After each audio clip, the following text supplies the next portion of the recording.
Jadi kalau misalnya pertama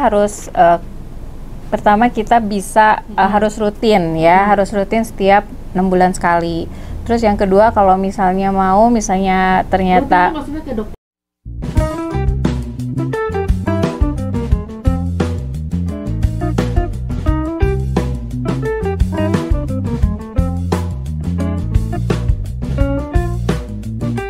Sebenarnya ini kotoran telinga itu terbentuknya dari mana, Dok? Karena kan di sini ya, udara kan kalau masuk ke muka gitu, terus tiba-tiba ini ada di telinga, itu gimana ceritanya? Oke, kotoran telinga itu dihasilkan dari kelenjar seruminosa sama kelenjar sebasea yang adanya di sepertiga liang telinga bagian luar. Sepertiga, jadi dia menghasilkan menghasilkan serumen itu sama nah di serumen itu dia menghasilkan juga zat-zat seperti kayak zat-zat seperti enzim lisosom, terus asam hyaluronat, asam dan zat-zat yang lain.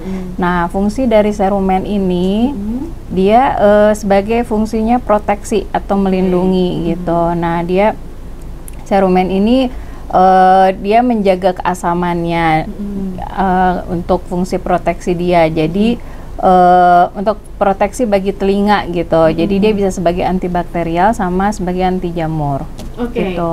Jadi itu gimana ya bilangnya? Katanya kotoran itu adalah justru hal yang dilarang masuk tubuh. Benar nggak? Jadi itu sebenarnya baik. Nah, versi baiknya itu sebenarnya boleh dijelasin nggak, Dok? Iya, jadi kalau seperti yang tadi udah dibahas bahwa serumen itu memang kan ada fungsinya, dia sebagai proteksi atau melindungi telinga kita. Itu adalah yang ada kotoran itu, okay. Kotoran telinga itu namanya serumen kalau di bahasa medis. Jadi kita belajar satu hal, guys. Ya, jadi kotoran telinga itu fungsinya sebagai proteksi telinga kita. Bisa misalnya bakteri yang bisa masuk ke telinga untuk menginfeksi, dia bisa terhalang oleh serumen itu. Terus kemudian juga misalnya ada benda asing seperti serangga, semut gitu, dia mau masuk ke liang telinga, mau masuk ke gendang, dia bisa terhalang oleh kotoran tersebut gitu. Jadi ada fungsinya. Jadi kalau tadi listeners ngedengerin agak-agak sedikit lost in translation gitu ya, tenang, barusan sudah dijelasin lagi dengan bahasa yang bukan non medis, bahasa non medis. Oke, sekarang kita bicara soal kotoran ya. Ini moga-moga nggak bikin jadi ilfil buat buka bersama ya. Tapi kan kotoran telinga itu kita sama-sama tahu ada beda-beda warna dan beda-beda kepadatan. Pernah ngebersihin yang punya anak saya, ada yang warnanya putih, pernah ngebersihin juga ada yang warnanya coklat, tapi pernah ada yang warnanya hitam dan ketika berhasil keluar itu sudah mengeras. Itu kira-kira bedanya apa?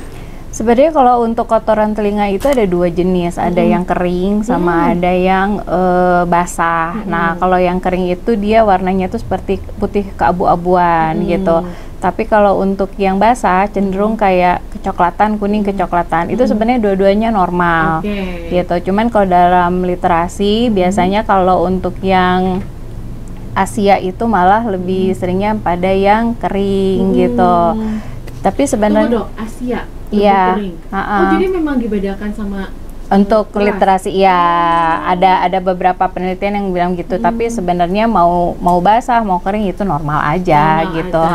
Tapi kalau misalnya serumennya udah yang warnanya di luar itu, berarti kemungkinan apakah jamur, apakah sudah campur dengan infeksi gitu, atau darah gitu, luka gitu ya. Oke, tadi kita sempat sempat nanya kalau misalnya ngebersihin tiap hari itu sebenarnya ternyata nggak perlu. Tapi sebelum menuju ke sana, dulu pernah ada himbauan bahwa jangan membersihkan telinga menggunakan cotton bud karena ternyata telinga itu punya kemampuan membersihkan telinganya sendiri. Nah, ini ada dokternya langsung di sini supaya tidak mitos atau fakta, langsung aja dikasih tahu, Dok.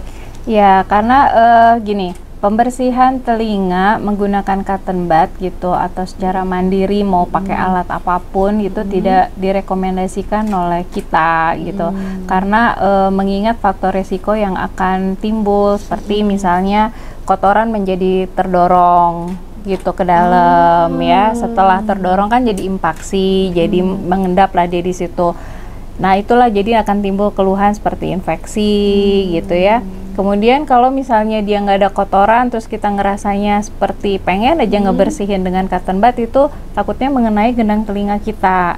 Nah, gendang telinganya bisa menjadi berlubang gitu. Oke, berarti memang sebenarnya cotton bud itu ditakutkan untuk justru malah memasukkan kotoran. Iya. Makanya disaranin alat yang ada kayak bentuk cangkul kecil gitu. Ya. Apa sih itu namanya, Dok, yang pembersih telinga? Ekstraktor.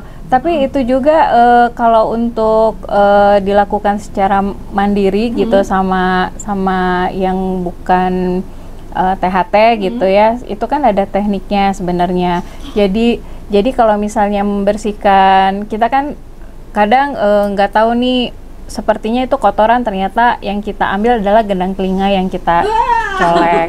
Terus yang kedua, bisa bikin laserasi di liang telinga yang mengakibatkan robek, jadi kayak luka gitu, luka. Kemudian juga lama-lama jadi keluar cairan telinga, bisa keluar darah dari situ. Gitu. Tapi jadi cara yang paling benar buat bersihin telinga adalah? Jadi kalau misalnya pertama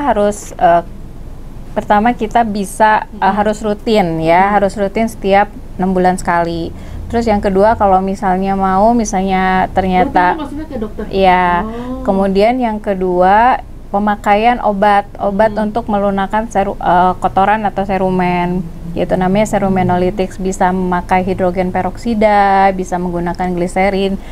Kita bisa melunakkan kotoran pakai itu. Nanti dengan kita kan punya cara yang alokasi untuk menggerakkan rahang untuk mengeluarkan kotoran secara manual gitu. Bahkan itu istilahnya mengeluarkan. Masya Allah ya, berarti badan kita itu ya, kita mengunyah untuk mengeluarkan kotoran.